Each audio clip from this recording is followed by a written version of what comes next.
శ్రీ వారాహిదేవి జ్యోతిషాలయం విద్య ఉద్యోగం వ్యాపారం పెళ్లి ఆరోగ్యం నాగదోషం సంతానం రాజకీయం వామాచార దోషం భార్యాభర్తల మధ్య గొడవలు అత్తాకోడళ్ల మధ్య గొడవలు ప్రేమించి మోసపోవడం స్త్రీ పురుషుల వశీకరణం ధనం నిలకడ లేకపోవడం మీ ఎటువంటి సమస్యలకైనా 24 గంటల్లో పరిష్కారం లభించబడును. నెంబర్ 1 వశీకరణ స్పెషలిస్ట్ పండిత్ పవన్ నంబూదిరి కేరళ తాంత్రిక గురువు గారు. Phone number 9043637512. జనవరి 10 కుంభరాశి వారికి మధ్యాహ్నం 12:18 యమగండం సమయంలో ఈ చెడు వార్త జాగ్రత్త. ఈ చెడు వార్త అనేది మీకు మధ్యాహ్నం 12:18 తర్వాత యమగండం సమయంలో ఈ చెడు వార్త అందబోతుంది. జాగ్రత్త.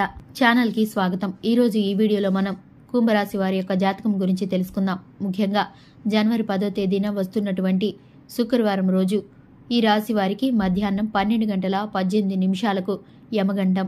ఈ సమయంలో చెడు వార్త వినే అవకాశాలు ఉన్నాయి. జాగ్రత్తగా ఉండండి. మధ్యాహ్నం 12:10 యమగండం కారణంగా ఎటువంటి చెడు వార్త వినే అవకాశాలు మీకు కనిపిస్తున్నాయి, ఎటువంటి జాగ్రత్తలు తీసుకోవడం ద్వారా, ఎటువంటి దేవతారాధన చేయడం ద్వారా ఈ సమస్యని మీరు అధిగమించగలుగుతారు, ఈ పూర్తి వివరాలు అన్నీ కూడా ఇప్పుడు మనం ఈ వీడియోలోకి తెలుసుకుందాం. వీడియోలోకి వెళ్లే ముందు చిన్న రిక్వెస్ట్ ఏంటంటే గనక ఇదివరకు మా ఛానల్ని మీరు సబ్స్క్రైబ్ చేసుకున్నట్లయితే సబ్స్క్రైబ్ చేసుకోండి. అలాగే పక్కనే ఉన్న బెల్ని ట్యాప్ చేయండి. అలాగే అప్పుడే మేము అప్లోడ్ చేసే ప్రతి వీడియో మీకు నోటిఫికేషన్ అనేది వస్తుంది. ఇక వివరాల్లోకి వెళితే గనక ఈ రాశి వారు తమ శక్తి సామర్థ్యాల గురించి వీరికి బాగా తెలుసు. డబ్బు, ఆస్తి, గౌరవాన్ని అస్సలు ఇష్టపడరు. తాము చేయాలనుకున్న పని విషయంలో కృత నిశ్చయంతో ఉంటారు. కఠినమైన నిర్ణయాలు తీసుకోవడానికి ఏమాత్రం వెనుకంజ వేయరు. క్రమశిక్షణను చాలా ఇష్టపడతారు.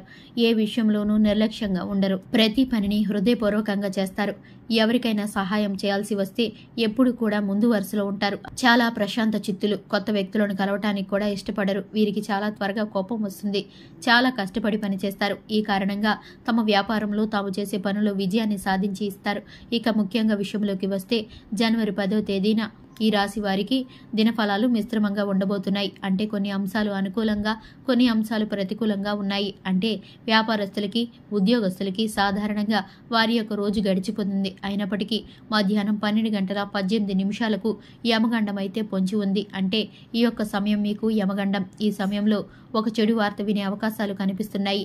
జాగ్రత్తగా ఉండాలి. ముఖ్యంగా బయట ప్రయాణాలు చేసేవారు అప్రమత్తంగా ఉండండి. అలాగే మీ కుటుంబ సభ్యుల గురించినటువంటి ఒక బ్యాడ్ న్యూస్ వినే అవకాశం ఉంది. కాబట్టి ఈ విషయంలో తగిన జాగ్రత్తలు తీసుకోవాలి. అలాగే ఎటువంటి ఆందోళన చెందాల్సిన అవసరం లేదండి. అంటే ఈ యొక్క సమయం మీకు చెడు సమయంగా ఉంది. ఈ సమయంలో ఒక చెడు వార్త వినే అవకాశాలు ఉన్నప్పటికీ దాన్ని అధిగమించడం అనేది కూడా మీ చేతిలోనే ఉంటుంది.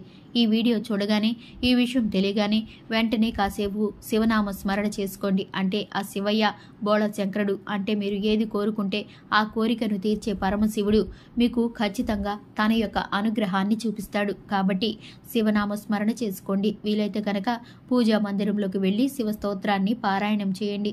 శివుడి సన్నిధిలో కాసేపు సమయాన్ని గడపండి. వీలు కాని వారు మీరు ఎక్కడున్నా సరే కళ్ళు మూసుకొని మీరు శివస్తోత్రం పారాయణం చేయండి. కనీసం 11 సార్లైనా సరే ఓం నమ శివాయ అనే శివనామాన్ని జపించి మీ యొక్క జీవితంలో ఇటువంటి ప్రమాదం యొక్క దరిదాపుల్లోకి రాకుండా మీరు ఆ శివయ్యను వేడుకోండి. మీరు కానీ మీ కుటుంబ సభ్యులకు కానీ ఏ హాని జరగకూడదని మీరు ఆ పరమశివుణ్ణి వేడుకోండి. ఈ విధంగా కనుక పరమశివుణ్ణి మీరు ఆరాధించారంటే ఖచ్చితంగా మీకు పొంచి ఉన్న ప్రమాదం నుండి మీరు బయటపడగలుగుతారు. ఎందుకంటే శివుణ్ణి బోళ శంకరుడు అని పిలుస్తాం.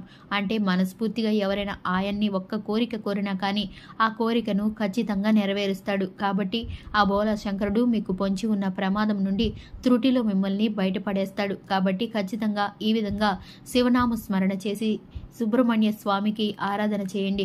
విష్ణు ఆరాధన కూడా మీకు శుభ ఫలితాలను అనుగ్రహిస్తుంది. అలాగే ఈ యొక్క సమయం గడిచిపోయిన తర్వాత అమావాస్య రోజు మీ శక్తి మేరకు అవసరాల్లో ఉన్నవారికి ఎవరికైనా సరే వస్తు రూపంలో కానీ, లేకపోతే వస్త్రాల రూపంలో కానీ, ధన రూపంలో కానీ, ధాన్యాల రూపంలో కానీ ఏదైనా దానం చేయండి. దాని తాలూకు పుణ్యఫలం మిమ్మల్ని జీవితంలో అద్భుతమైన ఫలితాల వైపు తీసుకొని వెళ్తుంది. చూశారు కదండి వీడియో. ఈ వీడియో నచ్చితే కనుక లైక్ చేయండి. ఛానల్ని సబ్స్క్రైబ్ చేసుకోండి.